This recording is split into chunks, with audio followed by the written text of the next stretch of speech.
மனிதானே மகத்தானவன், மனிதானே மகத்தானவன், மனிதானே மகத்தானவன். அனைவருக்கும் வணக்கம். பதிவுக்கு போறதுக்கு முன்னாடி நம்ம சேனல் சப்ஸ்கிரைப் பண்ணாதவங்க சப்ஸ்கிரைப் பண்ணுங்க.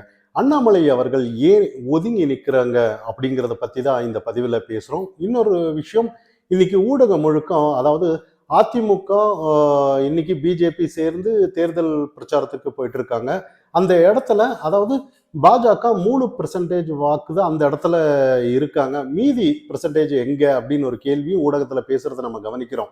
ஏன்னா 3% இருந்த வாக்கு அண்ணாமலை அவர்கள் 11% எடுத்துட்டு வந்திருக்காங்க. இப்ப அங்க 3% வாக்கு தான் இருக்கு. அண்ணாமலை இல்லைன்ற மாதிரி ஒரு விவாதம் போயிட்டு இருக்கிறது நம்ம கவனிக்கிறோம். அதெல்லாம் இந்த பதிவுல நம்ம விரிவா பார்க்கலாம். பொதுவா அரசியல்ல சில விஷயத்த நம்ம கவனிக்கணும். இன்னைக்கு வைகோ அவர்கள் அவங்க எல்லாம் நிறைய தீவிரமா டிஎம்கே எதிர்த்தவங்க தான். ஆனா இப்ப இருந்தாலும் கூட்டணின்னு வரும்போது அந்த இடத்துல சில விஷயத்த கவனிக்க மாட்டாங்கிறத நம்ம இன்னைக்கு பார்க்கணும். அதே மாதிரி தான் விஜய் அவர்கள் ஏடிஎம்கேய எதிர்த்து போன வாரம் ஒரு விஷய மீட்டிங்ல பேசினாரு. அதை கேள்வியா கேட்கும்போது எடப்பாடி பழனிசாமி அவர்கள் சொல்லியிருந்தாரு, இந்த மாதிரி விஜய் அவர்கள் எதிர்க்கிறாரு இந்த மாதிரி அப்படின்னு சொல்லும்போது, அது அவங்களோட கட்சியோட நிலைப்பாடு, அது ஒரு இயல்பு தான். அவங்க கட்சி வளர்க்கறதுக்காக எதிர்த்து தான் சில அரசியல் செய்ய வேண்டியதா இருக்கிறது. அதெல்லாம் ஒரு பெரிய விஷயமா நம்ம பார்க்கப்படாது அப்படின்னு சொன்னாங்க. அப்போ இதுக்கு முன்னாடி அண்ணாமலை அவர்கள் மாநில தலைவராக இருக்கும்போது கூட சில எதிர்கட்சியா இருந்த, அதாவது திமுக அதிமுக 2 கட்சியும் எதிர்த்ததை நம்ம கவனிச்சோம். அப்போ அதையும் அவர் பெருசா எடுத்துக்க மாட்டாருங்கிறது நம்ம இன்னைக்கு பார்க்கணும். பின்ன ஏன் அவர் ஏன் என்ன பிரச்சனை அப்படின்னு நம்ம பார்க்கலாம். ஆனா இந்த இடத்துல பெருசா என்ன பேசப்படுறாங்கன்னா, இன்னைக்கு அதாவது மதுரையில அமித்ஷா அவர்கள் வரும்போது பெரிய லெவல்ல ஒரு மீட்டிங் நடந்தது. அப்போ அமித்ஷா அவர்கள் அண்ணாமலை அப்படின்னு ஒரு பேரை உச்சரிக்கும் போது அந்த அளவுக்கு தொண்டர்கள் ஆரவாரமா ஒரு உற்சாகத்தோட வரவேற்பு கொடுத்தாங்க. அப்போ அந்த இடத்துல நிறைய பேர் என்ன நரேட்டிவ் செட் பண்ணியிருந்தாங்கன்னா, அதாவது அண்ணாமலையோட வார் ரூம், இந்த மாதிரி அண்ணாமலை காசு கொடுத்து இந்த மாதிரி கூட்டிட்டு போயிருந்தாரு அப்படின்னு ஒரு விஷயத்த பேசினாங்க. ஆனா அது இல்லைங்கிறது எப்போ ஊர்ஜிதம் ஆயிருக்குன்னா, மதுரை முருகன் மாநாடு நடந்தது. அப்போ நிறைய தொண்டர்கள் போயிருந்தாங்க, முருகன் பக்தர்கள் எல்லாருமே போயிருந்தாங்க, ஒட்டுமொத்த பக்தர்கள் எல்லாருமே போயிருந்தாங்க. அப்பவும் அண்ணாமலைன்னு பேருக்கு சொல்லும்போது பெரிய லெவல்ல ஒரு வரவேற்பு கொடுத்திருந்தாங்க. அப்போ இதெல்லாம் பார்க்கும்போது இது அண்ணாமலைக்குன்னு ஒரு தனி இது இருக்குன்னு நம்ம கவனிக்கணும். இப்போ இந்த இடத்துல யார் அங்க முதல், அதாவது மோடியே நின்னாலும் சரி, இல்ல வேற யாரோ அமித்ஷாவே நின்னாலும் சரி, இல்ல உச்சகட்ட யார் அந்த தலைவர் நின்னாலும் கூட அண்ணாமலைக்குன்னு ஒரு தனித்துவம் இருக்கிறது எல்லாருக்குமே ஒரு தெரிஞ்சிருக்குன்னு நம்ம இப்ப பார்க்கணும். இதெல்லாம் தாண்டி இன்னைக்கு அந்த இடத்துல நிறைய பேர் காசு கொடுத்து கூட்டிட்டு வந்தாருங்கிறதெல்லாம் அது பொய்ன்னு நிரூபணம் ஆயிடுச்சு.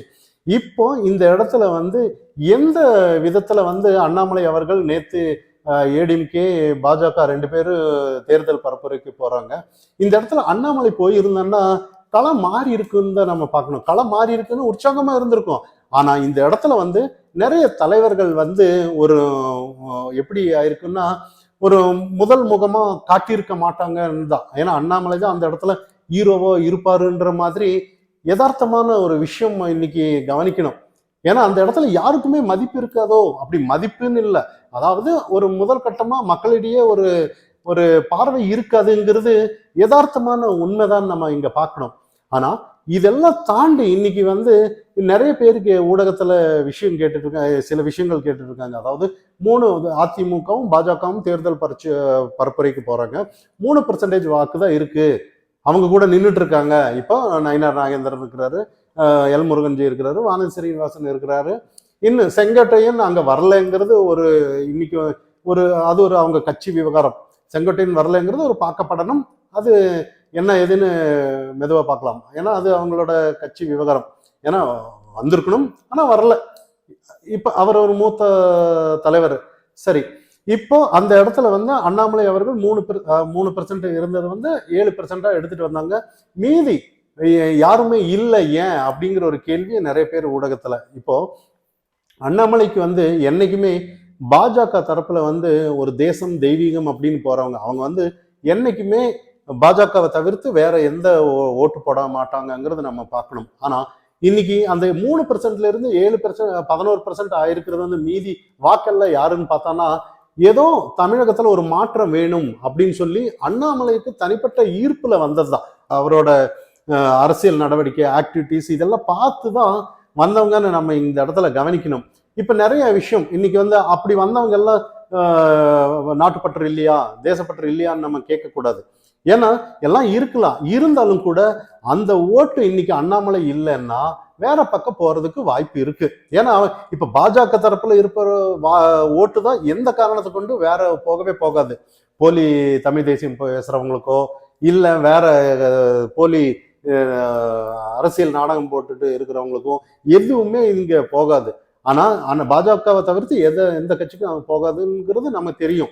ஆனா மீதி இருக்கிற வாக்கு வந்து சப்போஸ் அண்ணாமலை தேர்தலுக்கு போகல, தேர்தல் பரப்புரை அதாவது அந்த இதுக்கு நிகழ்வுக்கு போகல அப்படின்னு சொன்னா கண்டிப்பா அது வந்து உண்மையிலேயே வெளியில போறதுக்கு வாய்ப்பு கண்டிப்பா இருக்குன்னு நம்ம பார்க்கணும்.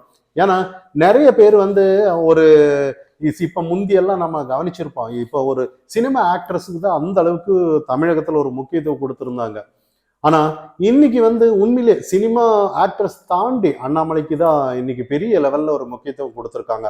அப்போ இந்த முக்கியத்துவம் கொடுக்கிற இடத்துல இப்ப எடப்பாடி பழனிசாமி பக்கத்துல அண்ணாமலைக்கு மைக் கொடுத்தன்னா நினைச்சு பாருங்க. அதை நான் வாயில சொல்லணுமா, எப்படி இருக்குன்னு நினைச்சு பாருங்க. அதாவது எடப்பாடி பழனிசாமி அவர்கள் கம்மி கிடையாது. அவரு மூத்த அரசியல், பழுத்த அரசியல், அரசியல்வாதி எல்லாமே, இதெல்லாம் ஏற்றுக்கொள்ள வேண்டியதுதான். இருந்தாலும் இப்ப அமித்ஷா வந்து அண்ணாமலைன்னு சொல்லும் போதே அந்த அளவுக்கு ஒரு ஆரவாரமா இருந்தது. இப்ப இதே தேர்தல் பரப்புரையில அண்ணாமலை போய் பேசினானா கண்டிப்பா பாஜகவுக்கு ஆதரவு இருக்குமா இல்ல அதிமுகவுக்கு ஆதரவு இருக்குமான்னு மக்கள் நீங்க தான் கவனிக்கணும். ஏன்னா இதெல்லாம் பார்க்கும்போதுதான் நிறைய பேர் வந்து அண்ணாமலையை ஒதுக்குறதுக்கு வேற காரணமே கிடையாது, எந்த ஒரு காரணமும் கிடையாது. ஏன்னா எதிர்கட்சியா இருக்கும்போது என்னென்ன பேசுவாங்க இதெல்லாம் வந்து இந்த அரசியல்ல, ஏன்னா அரசியல்ல மான ரோசம் எல்லாம் பார்க்கவே மாட்டாங்கன்னு நம்ம சொல்லணும். ஏன்னா அரசியல்ல அதெல்லாம் பார்த்து அதெல்லாம் சாதாரணமாப்பா அப்படின்னு தான் கடந்து போவாங்க. அது யதார்த்தமான விஷயம். இங்க முக்கியமா பார்க்கப்பட வேண்டிய விஷயம் என்னன்னா, அண்ணாமலை களத்தில் நின்னா மற்றவங்க எல்லாருமே இப்ப தற்போதைய சூழ்நிலையில வந்து எல்லாம் ஒரு ஒரு இறங்கிதான் மக்களிடையே காணப்படுவார்கள் அப்படின்னு நம்ம சொல்லலாம். வேற நம்ம அதுக்காக நம்ம டம்மி கிம்மின்னு எல்லாம் நம்ம பேசக்கூடாது. ஆனா இந்த இடத்துல வந்து இது ஒரே ஒரு காரணம் தான். இந்த ஒற்றை காரணத்துக்காக தான் அண்ணாமலை இருந்தா எங்களுக்கு ஃபேமஸா ஆகாது, அண்ணாமலைக்கு தான் அது ஃபேமஸா போகும் அப்படின்னு இந்த கருத்தை தான் அன்னிலிருந்து இன்னைக்கு வரைக்கும் ஊடகம் ஆனாலும் சரி. இப்போ ஊடகம் பாருங்க ஒரு விஷயம் கவனிச்சுட்டு இருக்கு. அதாவது ஒரு கட்டத்துல அதிமுக பாஜக கூட்டணின்னு சொல்லிட்டு இருக்கும் போதெல்லாம் பாஜக மாநில தலைவரோட பதவி பறிக்கப்படுமா அப்படின்னு எல்லாம் பேசிட்டு இருந்தாங்க. அதாவது 3 ஆண்டுகள் தான் பிஜேபியில இருப்பாங்க, அடுத்தது மாற்றப்படுவார்கள். ஆனா அவங்க வந்து பறிக்கப்படுவார்களா அப்படின்னு எல்லாம் பேசிட்டு இருந்தாங்க. இன்னைக்கு அதே ஊடகம் தான் அண்ணாமலையை தனித்து ஒதுக்கி வச்சிருக்காங்களான்னு வச்சு இன்னைக்கு ஒப்பாரி வச்சிட்டு இருக்குன்றது நம்ம இன்னைக்கு கவனிக்கணும். ஊடகத்துக்கு வந்து என்ன பண்ணாலும் அவங்களுக்கு இது ஒரு கண்டென்ட் தான் நம்ம பார்க்கணும். அப்போ இந்த கண்டென்ட் வந்து இந்த அண்ணாமலை அவர்கள் வந்து மக்களிடையே அந்த அளவுக்கு கவன ஈர்ப்பு நிறைய இருக்கும்போதுதான் பேசப்பட்டு இருக்காங்களே ஒழிய இல்லைன்னா அண்ணாமலையை பேசணும்னு அவசியமே கிடையாது. இன்னைக்கு கூட ஒவ்வொரு நாளும் ட்விட்டர்ல வந்து ஒவ்வொரு அறிக்கை திமுகவுக்கு எதிராக ஒவ்வொரு குரல் கொடுத்துட்டு இருக்கிறது அண்ணாமலை அவர்கள் தான் நம்ம பார்க்கணும். அப்போ இங்க என்னதான் இப்ப தேர்தல் பரப்புரை நடந்தாலும் யாரு பேசப்பட்டா மக்களிடையே போய் சேருங்கிறது யதார்த்தமான உண்மை. இன்னைக்கு அண்ணாமலை பேசப்பட்டால் மக்களிடையே ஈஸியா ரீச் ஆகுங்கிறது நிஜம். இது வந்து அதிமுகவுக்கு பலமா இல்ல அதிமுகவுக்கு பலம் இல்லையாங்கிறத தாண்டி அண்ணாமலை நின்னா இன்னைக்கு வந்து களம் வேற மாதிரி இருக்குங்கிறது எல்லாம் கவனிக்கணும். இதெல்லாம் தாண்டி நம்ம பேசலாம், இந்த வாக்கெல்லாம் வேற பக்கம் போட்டுருவாங்களா இதுங்கிறது அது தேர்தல் கட்டத்துல தான் நமக்கு தெரியும். பிரச்சாரத்துல அண்ணாமலை சேர்த்தாம தனியா ஒதுக்கி நிக்கிறதுக்கு அங்க அண்ணாமலை வந்தா மற்றவர்கள் எல்லாம் ஃபேமஸாக காட்டப்பட மாட்டார்கள் அப்படிங்கிறது தான் யதார்த்தமான ஒரு விஷயம். அதுக்காக மட்டும்தான் ஒதுக்கி இருப்பாங்களோ, ஒதுங்கி அண்ணாமலை கூட எதுக்குப்பா இந்த சங்கடம் எல்லாம், ஒதுங்கி நின்னா பிரச்சனையே இல்லை, காலம் பதில் சொல்லும் அப்படின்னு சொல்லி நான் தனித்தே இருக்கிறப்பா, நான் ஒரு தொண்டனாவே இருக்கிறேன் அப்படின்னு சொல்லி இருப்பாரோங்கிறது ஒரு யூகம். மனிதானி மகத்தானவன் மகத்தானவன் மனிதானே மகத்தானவன்